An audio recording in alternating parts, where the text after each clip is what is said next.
오늘 말씀은 역대하 6장 1절에서 11절입니다. 현대그룹의 회장이었던 정주영 회장의 생전에 있던 말을 유튜브로 듣게 되었습니다. 이분이 국가경제에 크게 이바지한 인물로 남다른 삶을 사신 분임을 새삼 깨닫게 됩니다.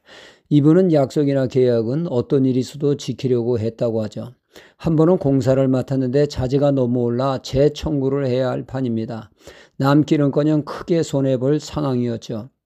직원들은 다시 협상을 하여 값을 올려야 한다고 한결같이 주장을 했으나 정혜적은 이를 단호히 거절을 했습니다. 손해가 나도 계약은 계약이고 약속은 약속이다 하며 막대한 손해를 보고도 기일 내에 일을 마치게 되었습니다. 이를 지켜본 그 주인은 정 회장을 신뢰하고 더 큰 공사를 맡겨 주었다고 합니다. 정 회장은 강조합니다. 약속은 반드시 지켜라. 그래야 신뢰를 얻게 된다고 말이죠. 신뢰만큼 큰 재산은 없다고 강조를 했습니다. 그렇습니다. 약속을 지키는 것은 사업이나 신앙이나 마찬가지로 소중합니다. 성경이 한마디로 무엇입니까? 약속에 관한 말씀이 아니겠습니까? 하나님은 말씀으로 약속하시기에 그것을 반드시 실행하시는 분입니다. 성경은 맨 그런 말씀이 아닙니까? 요셉을 보면은 하나님이 그에게 꿈을 통하여 하나님께서 그를 크게 쓰실 것을 꿈으로 보여주셨습니다. 형들이 그에게 절을 하는 비범한 삶을 살 것이라고 말이죠. 이에 형들은 크게 자존심 상했고 그 꿈이 실현되는 것은 형들은 막고자 적극 나서게 됩니다. 그를 외국의 종으로 팔아넘겨 인생 밑바닥에 떨어져 하나님의 말씀대로 그가 되는 것을 원천적으로 차단하고자 했죠. 그 꿈이 이루어질 수 없는 개꿈이라고 말입니다. 형들이 온몸으로 막았으나 하나님의 말씀은 말씀대로 성취되지 않았습니까?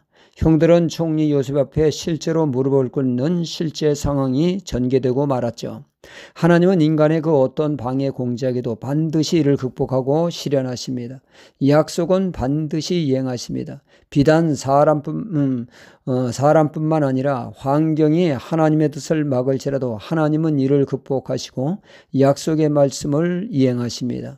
이스라엘 백성이 애굽에서 나와 가나안 땅을 향해 갈 때 그들은 이제 자유다, 해방이다 하며 뜨거운 마음으로 출애굽을 하게 됩니다. 하지만 그들의 뜨거운 마음이 채 가시기도 전에 뒤에는 세계 최강 애국 군대가 추격해오고 앞에는 시퍼런 홍해바다가 떡하니 버티고 있습니다.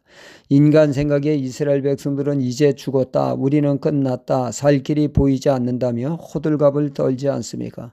모세에게 원망의 화살을 쏟아냈습니다. 그러나 인간적으로 답이 보이지 않는 상황 속에서 하나님은 이스라엘 백성들에게 적과 꿀이 흐르는 땅으로 인도한다는 하나님의 약속의 말씀대로 하나님은 사람이 상상할 수 없는 방법으로 돌풍을 일으켜 바다를 갈라 바다 밑에 대로를 만들어 이스라엘 백성들이 무사히 구원하고 지구 끝까지 따라가겠다고 하는 애국 군대를 다시금 괴롭히지 못하도록 하나님께서는 그들을 수장시켰습니다.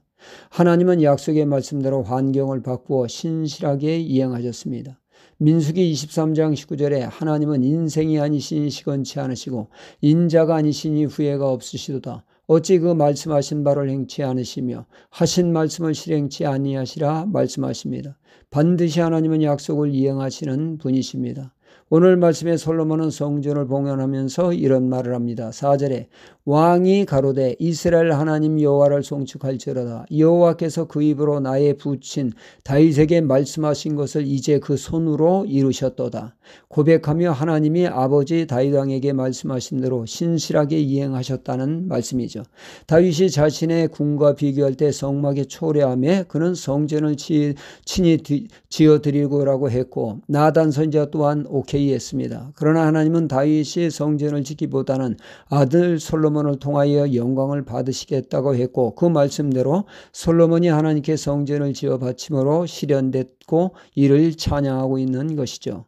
하나님은 이렇듯 말씀을 약속하시고 그것을 신실하게 이행하시는 하나님이십니다. 그러므로 우리는 오늘도 말씀을 굳건히 붙들고 인내하며 나아갈 때 말씀이 현실이 되게 되고 실제가 되게 하시는 하나님의 은혜를 맛보게 될 것입니다. 할렐루야.